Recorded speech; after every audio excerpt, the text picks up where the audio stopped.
Le journal.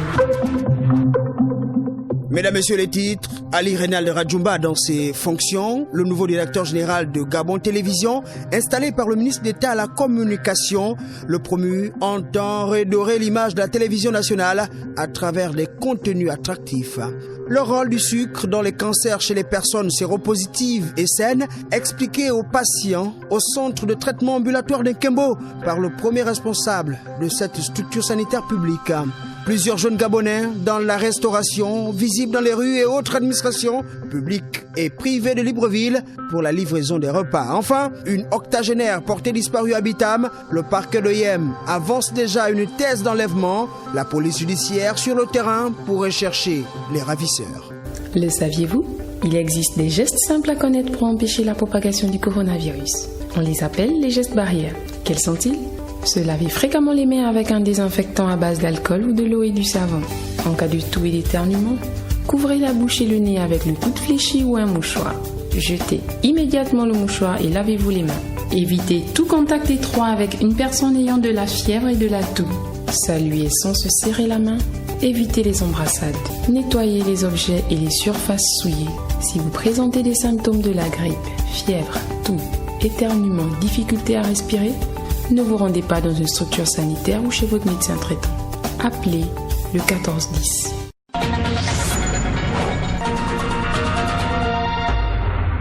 Bonsoir et bienvenue à tous. Achille Manda-Moussotsi à la présentation. En ouverture, changement de patron à Gabon Télévision. Sébastien Tuntum cède le fauteuil à Ali Reynald Radjoumba, qui, jusqu'au soir du Conseil des ministres du 2 octobre dernier, était directeur général adjoint de Radio Gabon. Le directeur général de Gabon Télévision et Moussa Nziengui, directeur général adjoint de Radio Gabon, ont été officiellement installés aujourd'hui par le ministre d'État en charge de la communication, Edgar Anissé-Mboumbou Yakou. Edgar Kaba. Je partage la philosophie d'un sage du nom d'Aboubakr qui disait, tantôt, je cite, « J'ai été amené à avoir de l'autorité sur vous et je ne suis pas le meilleur d'entre vous. Aidez-moi si j'agis de la bonne manière et corrigez-moi si je me trompe. » Ces propos d'humilité sont les mots du nouveau directeur général du groupe Gabon Télévision, Ali Reynald Radjoumba, face au ministre d'État à la communication. Son délégué, la composante Radio Gabon, Gabon Première, un parterre d'invités et devant les médias. Ali Reynald Radjoumba a dressé en partie sa vision pour la télévision gabonaise. Gabon Télévision doit rester le lieu des grands rendez-vous, du débat, du lien social, une référence en matière d'information et de débat citoyen. Gabon Télévision doit rester la chaîne fédératrice de tous les âges et de toutes les générations. L'offre de Gabon Télévision sera repositionnée en créant de nouveaux rendez-vous rassembleurs. L'information, l'éducation et le divertissement restent les grands axes de la chaîne et constituent les piliers. Sébastien Toutoum, directeur général sortant, a embrayé sur les actions réalisées quand il était à la tête de ce groupe. En 2 années, à la tête de Gabon Télévision, quel pas avons-nous franchi ? Nous ne dresserons pas une liste de nos actions, mais nous préférons laisser le soin à tout un chacun d'apprécier le chemin parcouru. Nous pourrions simplement noter qu'en 2 années, Gabon Télévision a évolué dans un climat de sérénité, loin des ambiances de grève qui ont toujours émaillé ce site de la maison Georges Araweri. Cette cérémonie a donné lieu à un maître mot, garder à l'esprit la participation constructive de tous pour une chaîne davantage attrayante aux yeux du peuple, le défi à relever. À cette occasion, le ministre d'État à la communication a prodigué des conseils non seulement au directeur général de Gabon Télévision, au directeur général adjoint de Radio Gabon, mais aussi au personnel à qui il a demandé de cultiver la probité. On écoute Edgar Anissé-Mboumbou Yakou. Monsieur Radjoumba, je voudrais simplement me réjouir de constater que l'atmosphère qui règne aujourd'hui est différente de celle que j'avais connue il y a quelques mois. C'est donc dire que la sérénité semble être retrouvée au sein de cette grande famille et que les uns et les autres ont compris que désormais, les plus hautes autorités de ce pays ne nous attendent que sur un seul terrain, celui du travail, et du travail bien fait. Les nominations ne sont pas forcément une sanction. C'est le cycle normal du renouvellement des élites dans un pays. Seul le chef de l'État, qui nous connaît tous, apprécie certainement à sa juste valeur les efforts des uns et des autres. Vous avez désormais un nouveau directeur général. Je vous demande de l'assister, de l'entourer de vos sages conseils, parce que cette maison est aussi la vôtre. Le directeur général, je voudrais lui rappeler encore, les fonctions qui sont les vôtres, ce n'est pas un concours sur le directeur général. Vous avez été choisi par le chef de l'État, parmi tant d'autres. C'est à vous qu'il fait confiance actuellement. Et je voudrais vous dire que je reste disposé, moi-même, et très probablement Madame le ministre délégué, qui est à mes côtés, pour vous accompagner dans cette mission. Le ministre de la Santé, Dr Guy-Patrick Obiang, de son côté, vient de sensibiliser à Libreville les directeurs régionaux et centraux des structures hospitalières ainsi que les partenaires sociaux sur les attentes et les défis d'offrir à la population des soins de santé de qualité, d'équité et de justice sociale. Ahmed Ryan Ziengi. Le patron du département santé s'est livré à un véritable réquisitoire à l'endroit des gestionnaires des établissements de santé à l'ouverture de cette session de sensibilisation sur la politique générale du gouvernement en matière de santé publique. Dr Guy-Patrick Obiang.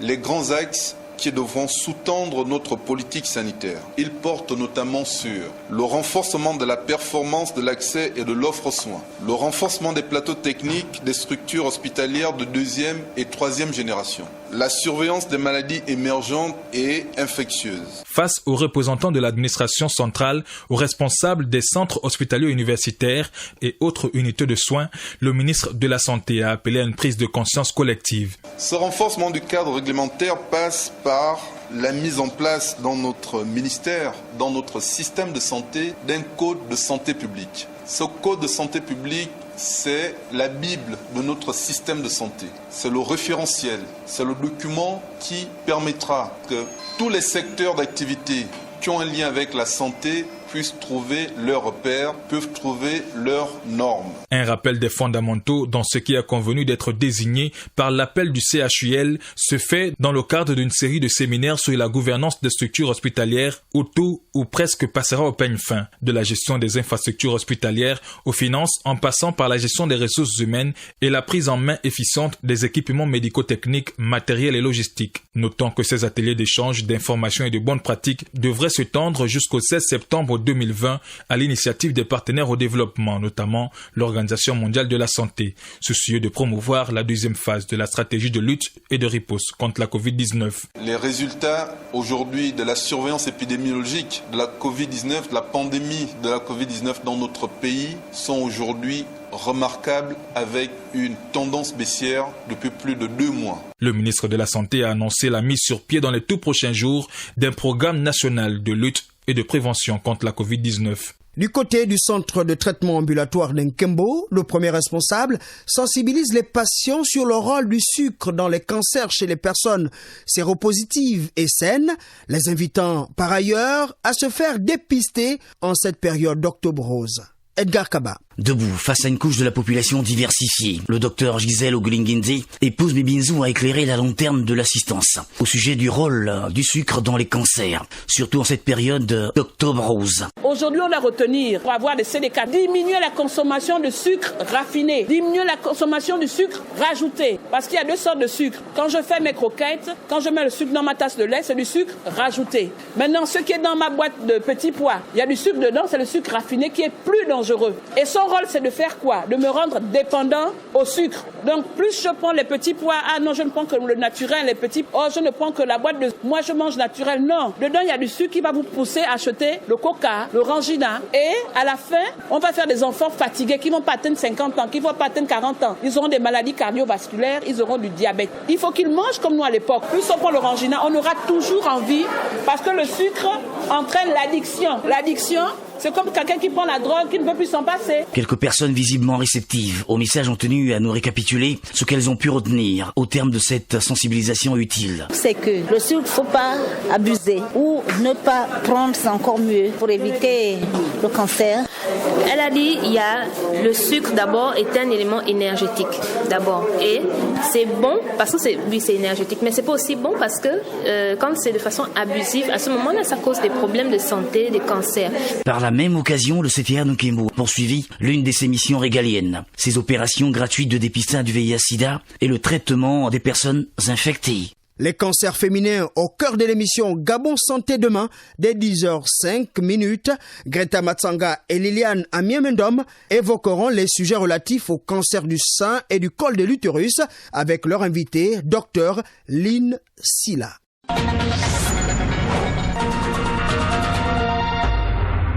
La CEAC à la croisée de chemin vers l'intégration de l'Afrique centrale. La thématique est au centre de 4 jours d'activité de cette institution sous-régionale, entamée ce jour par une retraite ayant pour objectif renforcer l'esprit d'équipe et de collaboration entre les membres de la commission et les ambassadeurs des États membres accrédités au Gabon et à la CEAC. Ramoussavou de Santa Fe. Cette retraite s'inscrit dans le cadre de la feuille de route du nouvel exécutif. Gilberto da Piedad Verissimo, président de la commission de la CEAC. La CEAC se doit, à l'issue de sa réforme, d'occuper, et le méritant, sa position stratégique au cœur de l'Afrique et dans le monde. La Commission doit s'adapter à la gestion orientée vers les résultats et se doter de moyens conséquents de suivi et d'évaluation de la mise en œuvre effective de ces projets. Tout au long de ces assises, la Commission va mener une réflexion dans le processus de formulation du plan stratégique à moyen terme de la CEAC pour la période 2021-2025. Cette retraite va aussi traiter le terme de référence qui va servir de base à que les ambassadeurs après préparent son règlement. Une autre chose que nous allons discuter aussi, c'est la grille salariale de la Commission. En 37 ans d'existence, cette année, la CEAC célèbre pour la première fois son anniversaire, le 18 octobre prochain. Dans son discours d'ouverture, le commissaire général à l'intégration régionale représentant le ministre des Affaires étrangères s'est félicité de la réforme de la CEAC. Faustin Rogombe.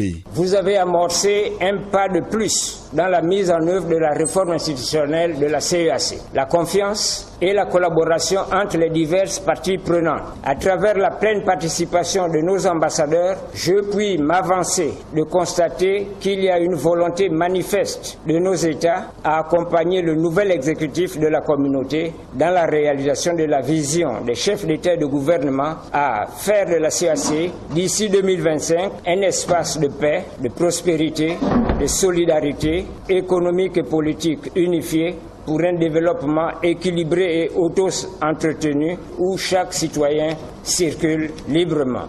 Les assises de cette retraite se tiennent au lendemain de la décision de la tenue de la 17e session ordinaire de la conférence des chefs d'État et gouvernement de poursuivre la mise en œuvre de la réforme institutionnelle de la communauté. À l'occasion du lancement de cette première retraite de la CEAC, le président de la commission de cette institution sous-régionale a décliné sa feuille de route. On écoute Gilberto da Piedad Verissimo. Nous aurons la charge au cours des 5 prochaines années de promouvoir la coopération politique, la paix et la sécurité comme conditions préalables pour que la région atteigne un état d'intégration qui génère son développement socio-économique harmonieux. Le processus d'intégration des économies et des sociétés des États membres, le développement des mécanismes formels d'intégration sociale entre les populations, l'intégration physique qui assure le sentiment de l'espace commun, concrétise la mise en place du marché commun dans l'espace régional, ainsi que libère la libre circulation des personnes, des biens et des services. La mise en œuvre ou l'élaboration des normes communes régionales ou continentales en matière de bonne gouvernance, de respect et de protection des droits humains. L'émergence de la communauté dans le système international comme un acteur régional crédible pour la consolidation de la paix et de la sécurité et un partenaire fiable dans le processus de construction de l'économie mondiale. Plusieurs jeunes Gabonais lancés dans l'entrepreneuriat pour se prendre en charge. Beaucoup d'entre eux ont choisi la restauration.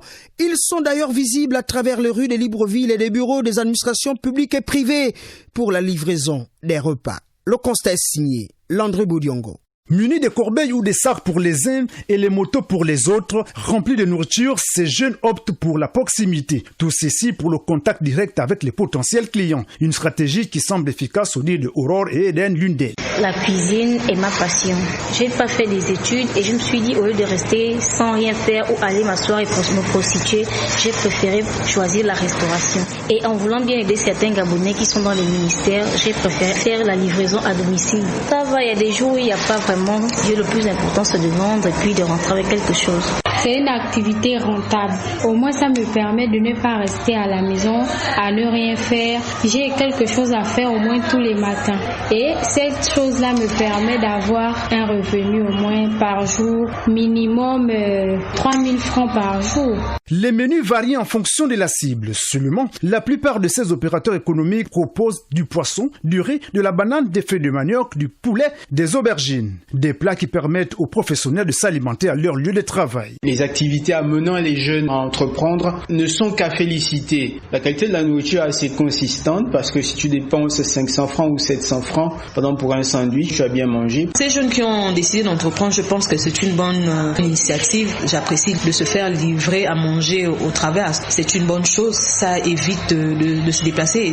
Exemple, si vous avez un travail à faire que vous n'avez pas en fait le temps de vous déplacer, il vous suffit seulement de former le numéro et la personne vous livre au travail. Voilà des initiatives louables qui méritent des encouragements pour intéresser davantage les jeunes Gabonais à l'entrepreneuriat. S'achemine-t-on vers le dénouement du litige à Marseille 2 opposant le groupe Kaby BTP au collectif des habitants de cette zone? Ces derniers ont d'ailleurs animé une conférence de presse pour clarifier cette situation. L'avocat du collectif a présenté des preuves tangibles à l'assistance pour contrecarrer les propos du groupe Kaby BTP. Ahmad Benievaka rapporte. Les choses doivent être claires, stipule l'avocat défenseur du collectif des habitants de Marseille 2 dans le premier arrondissement de la commune d'Akanda. Le litige foncier qui l'oppose au groupe Kaby depuis des années semble tourner en rang. Pourtant, les documents administratifs délivrés par la NUTTC démontrent noir sur blanc qu'il s'agirait d'une erreur appuyée d'une mauvaise interprétation, selon Maître Bérangenze.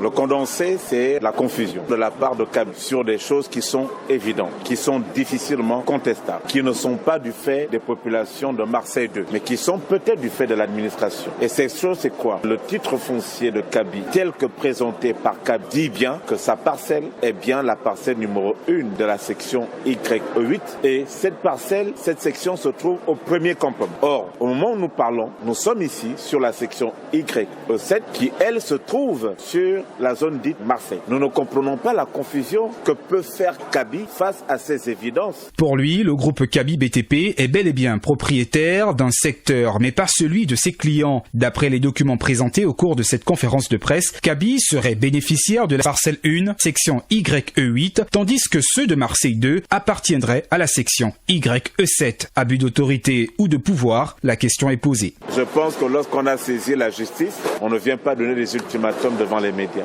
Kaby a saisi le tribunal et tant que cette procédure n'est pas vidée totalement par le tribunal, je pense que l'ultimatum qui a été donné par Kaby, c'était un fourchement de langue parce que je ne pense pas un seul instant que Kaby voudrait se substituer aux juridictions qui ont seule l'autorité de départager les parties dans ce contentieux. En attendant le verdict du tribunal, la population de Marseille 2, malgré les influences affrontant, reste sereine. Intéressons-nous à la présence des rats et souris dans les habitations. Quel peut être l'impact de ces rongeurs dans la santé des populations et comment lutter contre ces vecteurs de maladies? Tentative de réponse dans cet élément de Marie-Clotilde Bingouma.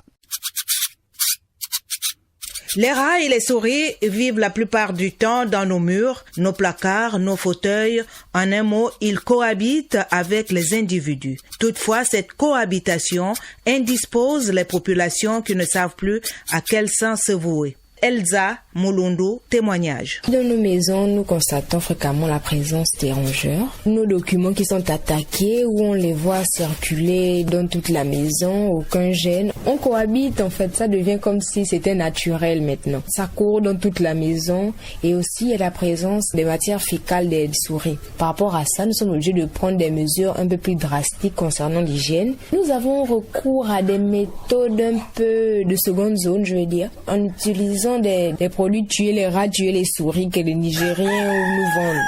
Donc nous prenons ça, nous mettons un peu dans les coins de maison et pour essayer de capturer les rongeurs. Pour leur part, les responsables du secteur de lutte antivectorielle à l'Institut d'hygiène et d'assainissement évoquent les conséquences de la prolifération des rongeurs sur la santé des individus, ainsi que quelques méthodes d'éradication de ces vecteurs de maladies. Au niveau de l'Institut d'hygiène publique d'assainissement, nous connaissons tous la peste, typhus murin et aussi la salmonellose, que des populations sont exposées face à ces rongeurs. Parfois, lorsqu'on arrive, on vit dans le noir et le voisinage est éclairé. On se pose des questions et parfois même ça peut aller au niveau de peut-être de court-circuit. Il fut un temps qu'il y avait une grande campagne de dératisation. Vous avez entendu dans la rue qu'on nous disait tuer la rat, tuer les souris, puisque les gens qui amenaient une quantité de rats, je crois que c'était 100 francs par rat, et ils étaient récompensés. Mais pour le moment, on fait une campagne, mais ce n'est plus à grande échelle. Au niveau de l'Institut, on n'a pas assez de moyens. Mais quand les personnes viennent demander ce service, il y a une division lutte antivectorienne qui est là pour répondre aux besoins des populations. Ils vont dans ce domicile pour dératiser avec certains produits, bien sûr. Rappelons que l'hygiène de l'environnement constitue un élément fondamental pour lutter contre ces rongeurs. Une octogénaire est actuellement portée disparue dans la ville de Bitam. Selon le parquet du tribunal de première instance d'Oyem, le mode opératoire laisse penser à un enlèvement bien orchestré par des personnes inconnues, lesquelles sont recherchées par les éléments de l'antenne locale de la police judiciaire. En ligne d'Oyem, Firmin, elle est bien mesurée. Dans la matinée du 9 octobre dernier, Madame Baya, épouse Mba, constatait la disparition dans sa chambre de l'octogénaire Claudine Ntamunkizo, dont elle avait la garde. Au quartier MVZ2, situé derrière l'aéroport de Bitam, un membre de la famille rapporte qu'une querelle foncière pourrait être au centre de cette disparition. On a une belle-sœur qui s'entête à s'accaparer de tout ce que l'aînée de celle qui est portée disparue là a laissé. Elle ne veut même pas entendre que la maman de son mari soit sous le toit de la maison de son mari. Pour ne pas rejeter l'anathème sur ma belle-sœur, moi personnellement, j'ai des doutes. Aussitôt informé par dénonciation suivie d'une saisine par le parquet, une enquête a été ouverte impliquant différentes unités de police judiciaire. Compte tenu des indices regroupés et qu'aucune infraction n'a été enregistrée, plusieurs suspects ont été placés en garde à vue dans les locaux de l'antenne de police judiciaire locale pour nécessité d'enquête. Le procureur adjoint près le tribunal de première instance d'Oyem lance un appel de mobilisation communautaire Candy Ghislain. La population doit collaborer pour les officiers et pour les judiciaires pour appréhender les auteurs. Nous avons donc posté les affiches identifiant le présumé coupable et beaucoup de populations sont réceptives par rapport au message de participation pour la manifestation dans la vérité. Alors que les regards de la population de cette paisible ville transfrontalière sont tournés sur la suite du dossier du petit Rinaldi, bientôt 1 an introuvable, voilà encore un dossier similaire qui s'ajoute tout de même à l'actif des nouvelles compétences affectées cette année judiciaire au parquet d'Oyem, dont la rentrée est prévue dans les tout prochains jours. Mystère ou tout simplement un groupe organisé, l'avenir nous le dira. En ligne, Bitam pour Radio Gabon, la référence, Firmin. Elle est bien mesure.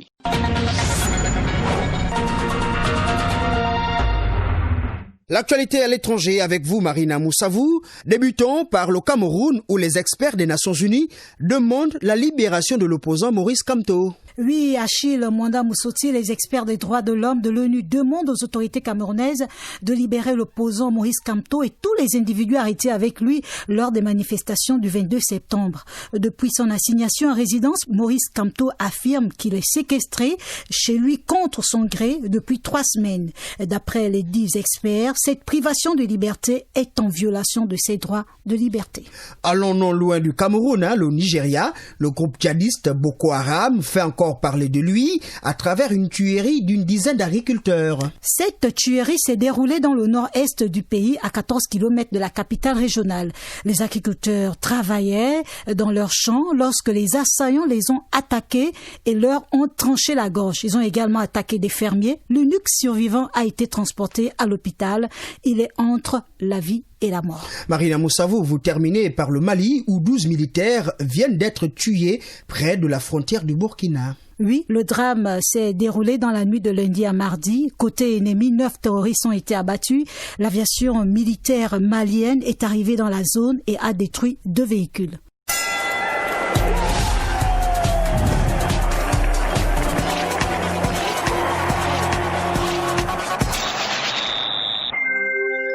L'actualité sportive reste dominée par la santé de l'international gabonais Aaron Apinangoy, éloigné de stade durant 2 mois pour blessure à la cheville gauche. L'homme pourrait sous peu reprendre ses activités en club. Hervé David Magena, bonsoir. Bonsoir Achille Mwanda Moussoti. Le défenseur central des Panthères du Gabon, Aaron Ondele Apinangoy, a fait son retour aux entraînements ce lundi 12 octobre 2020. L'international gabonais travaille uniquement avec le préparateur physique du club pour une remise à niveau. Après son opération réussie en septembre dernier, Aaron Ondele Apinangoy pourrait faire son grand retour avec Sivaspor dans quelques jours, selon le médecin du club. Une bonne nouvelle pour le sélectionneur national Patrice Neveu. Hervé David Magena, après la débâcle des Panthères du Gabon récemment face aux écureuils du Benin, Patrice Neveu doit tirer les enseignements. Le technicien français devra analyser les forces et faiblesses avant d'envisager les opportunités et menaces de sa tanière. Galop d'essai manqué pour la sélection nationale gabonaise. Les Panthères se sont inclinés face aux écureuils du Bénin à Lisbonne en match amical international. Cette rencontre prépare la double confrontation face à la Gambie en éliminatoire de la CAN 2022 au Cameroun. Berlek Lekoba. Première défaite de Patrice Neveu depuis son arrivée à la tête des Panthères. Défaite 2-0 dans un match aux allures d'une revue de l'effectif. On l'écoute. Il y a plusieurs lectures à travers cette rencontre. Le comportement collectif de l'équipe, le rendement du collectif, le rendement individuel des joueurs qui sont un peu plus chevronnés, qui ont l'habitude de jouer régulièrement, l'incorporation des nouveaux joueurs. Des nouveaux venus qui ont bénéficié du temps de jeu lié à plusieurs absences. Pierre-Emerick Aubameyang, Mario Lemina, Aaron Apinangoy ou encore Johan Obiang. Les premiers pas des nouveaux venus ont particulièrement été scrutés par le sélectionneur. Je savais que pour eux, la tâche n'allait pas être simple. Ils ont eu un comportement convenable qui laisse, notamment pour Signo Wissa, qui laisse présager un bon avenir en sélection. C'est un joueur qui a du potentiel, il a un travail à faire. Watcher, c'était quelque part le joueur qui était là pour combler les grosses absences sur les côtés. On sait qu'on n'a pas beaucoup de joueurs. Bon, il a été suffisamment correct dans son jeu, mais il m'a pas déçu. Un galop d'essai important malgré la défaite. Ça ne remet pas du tout en cause notre challenge, c'est-à-dire la qualification pour la CAN. Ce sera ce match de la Gambie. Par contre, l'évidence, c'est que ce match amical était hyper important et que si on n'avait pas joué, on aurait pu se faire surprendre contre la Gambie. La Gambie en ligne de mire, double confrontation à venir pour la 3e journée des éliminatoires de la CAN 2022 au Cameroun. Une alerte aux Scorpions, mais pas de place au doute pour le sélectionneur. Contre la Gambie, il faut qu'on soit prêt d'entrer dès la première minute pour être capable, je dirais, de fabriquer du jeu et d'être suffisamment efficace. Le Gabon est 2e du groupe D avec 4 points derrière la Gambie. Avantage aux Scorpions à la différence de but dans un groupe qui compte également la République démocratique du Congo et l'Angola, classés respectivement 3e et 4e du groupe D de ces éliminatoires. Enfin, judo, la 12e édition du championnat d'Afrique de judo aura lieu du 22 au 30 novembre 2020 à Rabat au Maroc. L'internationale gabonaise de judo, Sarah Mazouz, s'emploie à retrouver et garder la forme dans le cadre des échéances à venir. Chibarol Menkumenkoulou. Après 8 mois d'inactivité en raison de la pandémie de Covid-19, Sarah Mazouz, la judokate gabonaise, se prépare tant bien que mal pour garder la forme en vue des échéances sportives futures. En ce moment, mon état d'esprit et ma forme sont quand même bonnes. C'est sûr que mon état d'esprit est un peu incertain à cause des derniers mois, la pandémie qui nous empêchait notamment de faire du judo. Donc j'essaie de trouver des solutions pour faire du judo. J'en fais avec mon mari, mais c'est pas suffisant. Il va falloir que je fasse peut-être partir à l'étranger. Ma forme actuelle est quand même bonne parce que je cours 5 km tous les jours. Je fais un entraînement ensuite. Maintenant, c'est le côté judo qu'il faut que j'aille chercher. Pour préparer les championnats d'Afrique, les futures compétitions, c'est vraiment autour de ça, c'est de trouver une façon de faire du judo. Donc j'essaie de voir actuellement pour peut-être partir m'entraîner à l'étranger où le judo n'est pas interdit. Comme ça, je pourrais me préparer adéquatement.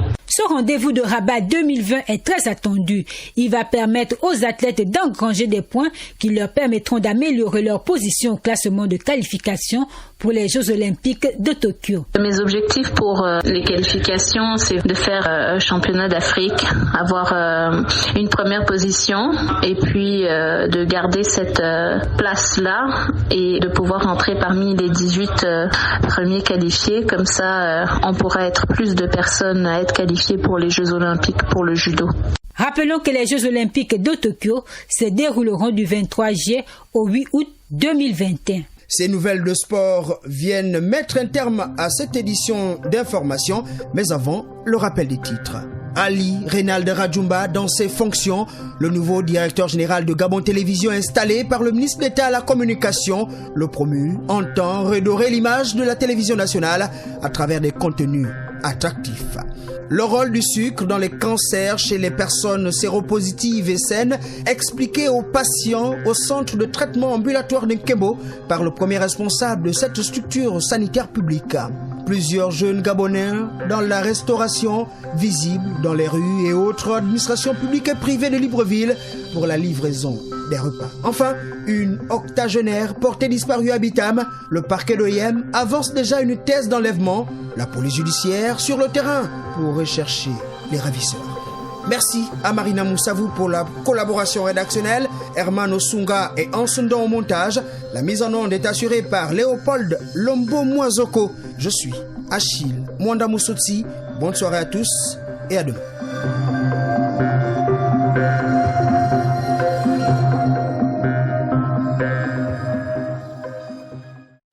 Vous êtes câblé sur Radio Gabon émettant de Libreville, 88.7, 96.5 FM. Où que vous soyez, nous sommes avec vous.